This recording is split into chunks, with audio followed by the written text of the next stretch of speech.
Very good morning to all of you dear student. Chapter number 15 आज हम पढ़ने जा रहे हैं। Chapter number 15 Thomas Alva addition.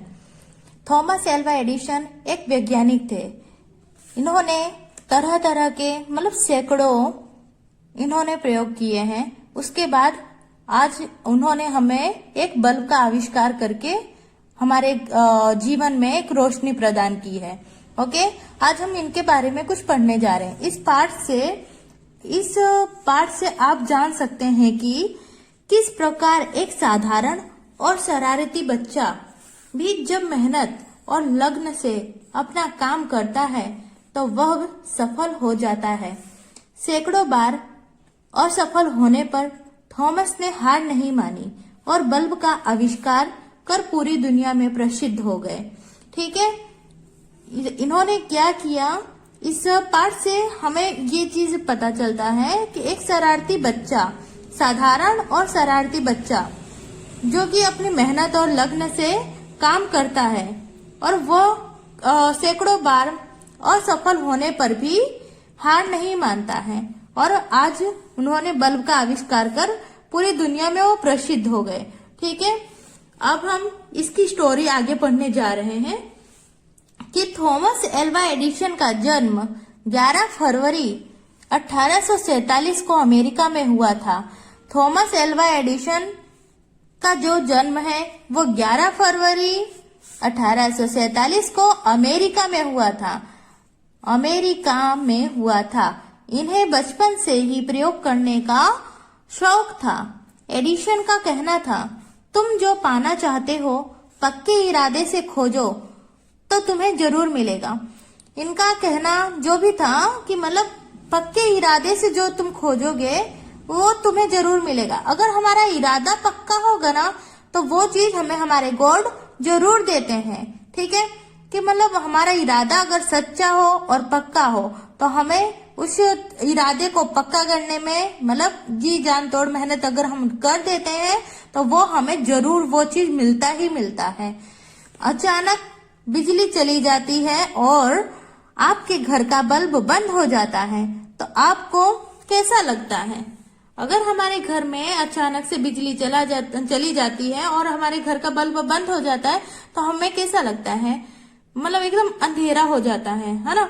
एकदम अंधेरा हो जाता है, हमें कुछ दिखाई नहीं देता, एकदम पूरा जैसे लगता है लाइफ में, अपने जीवन में पूरा अंधकार छा गया हो। ठीक है, इसी तरीके से आज देखो ये प्रकाश देने वाला यह बल्ब एडिशन की ही देन है। बिजली के बल्ब का आविष्कार एडिशन ने ही किया था। आज प्रकाश आज इन्होंने हमें प्रकाश रोशनी देने वाला यह बल्ब एडिशन की ही देन है। यह बल्ब जो है एडिशन की ही देन है। बिजली के बल्ब का आविष्कार एडिशन ने ही किया था। एडिशन को बचपन से ही प्रश्न पूछने का शौक था और सही उत्तर पाकर ही वे संतुष्ट होते थे। एडिशन को बचपन से ही प्रश्न पूछने का शौक था। वो बहुत ही ज्यादा प्रश्न पूछते थे। छोटे थे लेकिन उनकी हैबिट थी, उनकी आदत हो गई थी, हमेशा वो क्वेश्चन करते रहते थे। चाहे वो घर में हो, चाहे बाहर हो, या फिर किसी से भी, चाहे अपने शिक्षिका से, चाहे अपनी माँ से, वो उनको क्या है कि क्वेश्चन पूछने का, प्रश्न पूछने का उनको बहुत ज्यादा शौक था। वो हमेशा सही उत्तर पाकर ही संतुष्ट होते थे। उनको तसल्ली तभी मिलती थी जब उनको सही उत्तर मिल जाता था। उनके कोई भी प्रश्न का जब सही उत्तर मिल जाता था तब उन्हें तसल्ली होती थी। एक दिन जब वह स्कूल में पढ़ रहे थे तो उनकी शिक्षिका पक्षियों के बारे में बता रही थी। जब वो एक दिन स्कूल में पढ़ रहे थे तो उनकी जो शिक्षिका है ना, शिक्षिका जो हमारे गुरु, जैसे हम आपके गुरु हैं, मैडम है, सर है, टीचर है, जो भी है, हम आपके क्या हुए शिक्षिका उनकी जो थी वो पक्षियों के बारे में बता रही थी।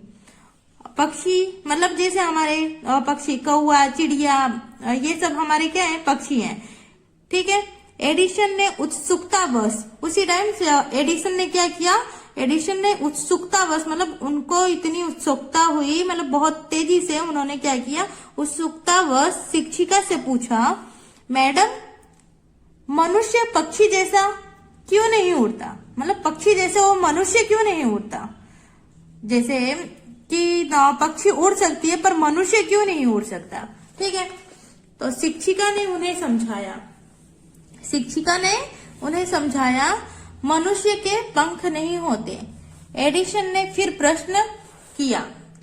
फिर वापस से दोबारा प्रश्न किया कि किंतु पतंगों के भी पंख नहीं होते, फिर भी वे हवा में उड़ती हैं। यह सुनकर बच्चे हंसने लगे। मतलब इन्होंने दोबारा जो प्रश्न किया, उन्होंने फिर से यही प्रश्न किया, मतलब कि किंतु पतंगों के भी पंख नहीं होते। उनकी टीचर ने उन्हें कहा कि मनुष्य के पंख नहीं होते, इसलिए वो उड़ नहीं सकते, मतलब चिड़ियों की तरह, पक्षियों की तरह। तो उन्होंने फिर दोबारा क्वेश्चन किया कि किंतु पतंगों के भी पंख नहीं होते, फिर भी वे हवा में उड़ते हैं, फिर भी वो हवा में उड़ती है जो हमारी पतंग होती है। यह सुनकर बच्चे जो हैं वो हंसने लगे और एडिशन को बचपन में ही स्कूल से निकाल दिया गया। एडिशन को क्या हुआ कि बचपन में ही स्कूल से निकाल दिया गया। इन्होंने अपनी माँ को सबसे अच्छी शिक्षिका माना और अपने घर में ही मतलब प्रयोगशाला बना ली।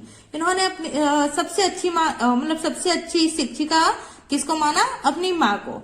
और इन्होंने क्या किया, प्रयोगशाला अपने घर में खुद ही खोल दी। ठीक है, उनके मन में कोई भी प्रश्न का उत्तर जानने की जिज्ञासा होती तो वह अपनी माँ से ही पूछते। उनके अगर मन में कोई भी प्रश्न उठता, कोई भी प्रश्न डाउट होता, उनको कोई भी क्वेरी होती, तो वो क्या करते हैं, डायरेक्ट अपनी माँ से ही पूछते और माँ सभी प्रश्नों